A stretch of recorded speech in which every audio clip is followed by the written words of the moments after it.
What is going on, everyone? Chris with Journals, Comics, and Pop Culture. Today, we're talking about fair market value and what we as buyers should expect when looking at a book that we want to purchase, and how do we come to a fair price? And is that fair price considered fair market value? Before we get into it, if you aren't subscribed to the channel, please take some time to do so. Of course, check out all the awesome links below as well. But let's just get right into this topic, folks. So fair market value, I talk about it a lot.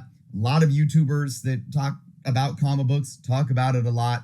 And there's a lot of people in the hobby that look at fair market value as this absolute science, or as this, holy, this holy FMV, where anytime you're in the hunt for a book, it has to be fair market value. And how dare anybody talk about wanting a good deal? And we're going to ask the question today, what really is fair market value next to a good deal? Now, don't get me wrong. I've talked on my channel before about folks like I'm involved in, Facebook groups, like buy, sell, trade groups. And you see people saying, I'm in search of this comic book, but I don't want eBay prices. And I just think that's so cringe because, look, well, that's a whole other video of topic of discussion as well. But, if you're buying online, it's a market. And if a book is selling for a set amount on eBay, you're approaching a fair market value for that book, right?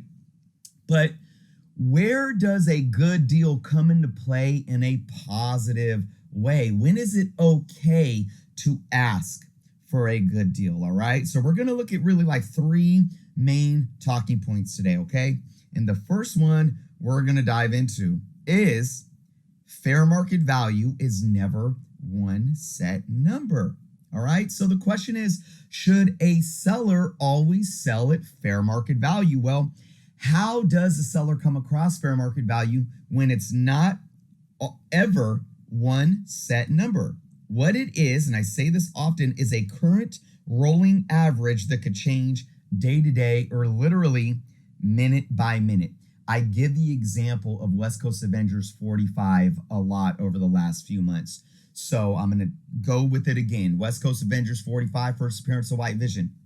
I literally sat there in real time when that episode of WandaVision aired, when we saw White Vision for the first time in the end credit scene, and I sat there and watched a quote unquote fair market value for that book literally double and triple in the matter of minutes and hours. So when you look at fair market value, it can change day to day, minute to minute, and that's an absolute fact.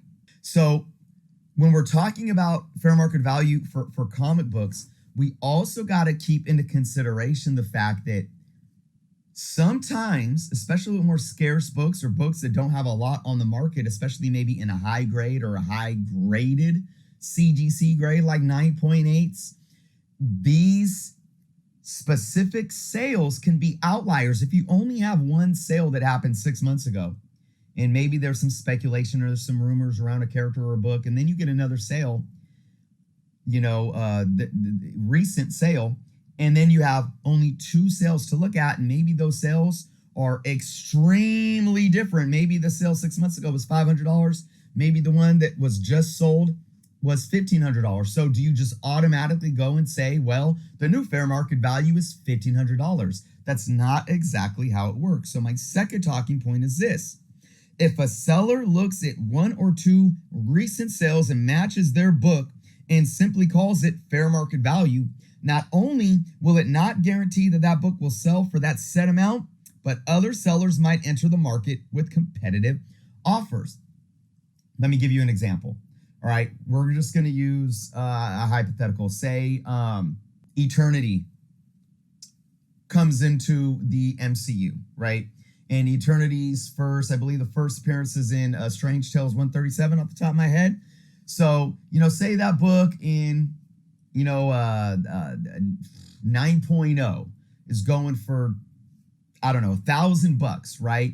And say, you got a couple sales on the market over the last couple of years. So maybe there's a small handful of sales, say 4 sales in a 9.0, over the last couple of years, ranging from $800 and $900 to $1,000. Maybe that had a bit of an uptick over the couple of years, slowly gained value. And then we get this rumor or this announcement that Eternity is going to show up in the MCU. And you get one recent sale that sells for $2,500. All right. So now there's sellers that are seeing this and they're like, oh, I want to sell my 9.0 and sell it for $2,500. And they put it up on the market, right? And say there's 1 or 2 9.0s up on the market now for $2,500. Me as a buyer, I'm going to be hesitant to pay $2,500 for that book because there's not enough precedent prior to show me that value is a fair value in terms of what the market as a whole is asking for it. Because it's just one book, it could absolutely be an outlier. And it may have been one individual that just had $2,500 laying around to spare. Maybe somebody, once they heard the announcement and they had that 9.0 and they put it on eBay, maybe they put it for $2,500 for a buy it now, right? And maybe one person just took the bait without even thinking, well, is that a bit overpriced? Maybe that's a bit overpriced. Maybe I should negotiate, right? So that's one thing. And that's something that any buyer should look at. Is this huge jump in price a buy it now, or is it an auction? Because if it's an auction, then it goes to show you that there's actually more than one people and there's multiple people putting in a competitive bid saying, I'm willing to pay this much. And they put a bid in for $1,500. The next person comes and says, I'm willing to pay $1,700. It shows you that there's actually a created demand from not just one person splurging, right? But still, you got to be very, very cautious with one sale, right? Now, what this does for other sellers is if somebody takes one outlier sale that's like 3 times as much or even twice as much as a prior sale that happened maybe a few months ago or a year ago, who knows when, it can allow other sellers to jump in and see that book at $2,500 not selling. And what do? They come back with what? A competitive offer. A competitive offer. And that may be $2,100. Or maybe they come with an offer of $2,300 or best offer. You see what I'm saying? And this leads us into our third point today. And that is a good deal is actually a competitive offer price. Let me explain. When a book's demand exceeds supply, competitive offering is null because the demand can continue to drive the fair market value up rather than having potential customers waiting for a quote unquote good deal. So this goes back to what I was just saying. If there is demand on the market, the sellers don't need to worry about what's a good deal, right? Because you're going to have demand driving that value up more and more and more if demand is greater than supply. So it would be silly to sit here and say, well, there's multiple books selling at $2,500. There's auctions, people are bidding it up and they're bidding it up to $2,500. The demand is there. These books are selling hot. I'm going to price my book at $2,200. There's no reason for that because now you have precedent to what makes that book have a substantiated fair market value sitting around that $2,500 mark. What I might do is I might bump my book up a little higher. Maybe I put my book at $2,600 and see if people will bite if there's that much of a demand. But when a book's supply exceeds demand, asking fair market value could leave a book sitting on the market for days, weeks, or months without selling. Hence, why entertaining a quote-unquote good deal is actually a smart business move and is the heart and core of competitive pricing. Competitive pricing allows sellers to liquidate assets faster and also allows for the market to reflect a very accurate fair market value. So we still are coming back to fair market value, folks. Never just look at one sale or the most recent sale as an indicator of fair market value. See, outliers, they do exist, especially in scarce, higher grade books. So just because one person wanted to pay 3 times the amount for a book from its prior most recent sale price, it doesn't mean that future buyers will pay the same amount unless, and this is key, unless the demand supersedes supply, forcing potential buyers to dish out their highest bids.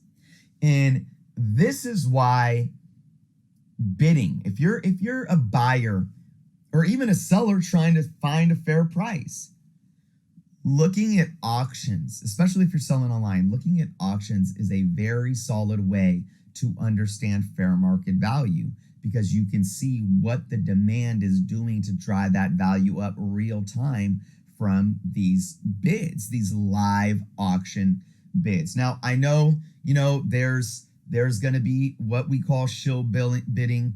There's always going to be inconsistencies due to people maybe trying to manipulate a sale. I always say people always jump to this idea, oh, people are manipulating the market. And I always tell people, like, back up off the conspiracy theories. You can't just, anytime a book sells for a high price, you can't just point the finger and say shill bidding or market manipulation. No, absolutely not. But it does happen from time to time. People do try to scam and get things by folks if it means getting money in their pocket. Unfortunately, we have unethical people out there, but for the most part, you can really gauge a market by looking at live bids. So again, folks, don't sit and look at fair market value as this exact science. And if you're if you're selling, if you know that a book doesn't have this extreme hot demand right now, it is going to be a smart business move to entertain a best value, or what can be to the seller, what could seem to the seller as essentially a good deal. It doesn't mean a seller is going to get over on you, or you need to be soft and let a seller bid you super low, right? Or send an offer that's super low and you need to be scared and think that you need to accept that offer. No. Another thing about the comic book market is this: even if the demand for a certain book might not be high or hot in a current moment, it doesn't mean that you should sell. A lot of times you can sit and understand the market, especially in a market for like Marvel books that have a lot of speculation around them. And we know that a lot of more of these characters are going to be showing up in the MCU and in TV and on the big screen. And maybe you have a book of a character that might not be moving right now, but you're going to sit and say, I'm going to sit with this book and I'm going to hold this book until we get an announcement or a trailer, because I feel that there's potential there, and that's perfectly fine. So again, folks, one last example I want to use was most recently the Fantastic Four 358, the Payback first appearance of the Power Scroll. And this book has been a $1 bin book, a 50-cent bin book, a $2 to $3 back issue book for years now, forever. And we get an announcement or a rumor. I don't even think it's not an official announcement. We get a rumor that Payback is going to show up in the Secret Invasion TV show. And this book has a 9.8 CGC that sells for over, $325, I believe. It was over $300. And that's just insane to me. And look, maybe whoever bought it had that money and they wanted to dish it out. I don't know, but this is what I'm talking about. Just because that one book sold for that much money doesn't mean it's a fair market value right now, especially when you can go on eBay and see that even newsstands, this is a early to mid 90s book. So the newsstands are a very small percentage of what's out there. There's, near mint raw books, newsstand selling for under $20 still. So again, gauge the market, folks. Do your due diligence. Don't just as a buyer, don't get caught up thinking that fair market value is an exact science. And as a seller, don't get caught up in thinking that fair market value was just that most recent sale or that most recent outlier. You have, as a seller, it is your responsibility to be hip to how the market is moving day to day, week to week. And like I said, even sometimes hour to hour and minute to minute. So that's the video for today, folks. Let me know what your thoughts are in the comments below. If you have any questions, feel free to ask. I love engaging with you all. every single day. And again, if you haven't subscribed to the channel, please take some time to do so. I appreciate each and every one of you. Thank you guys so much. Be well, and until next time.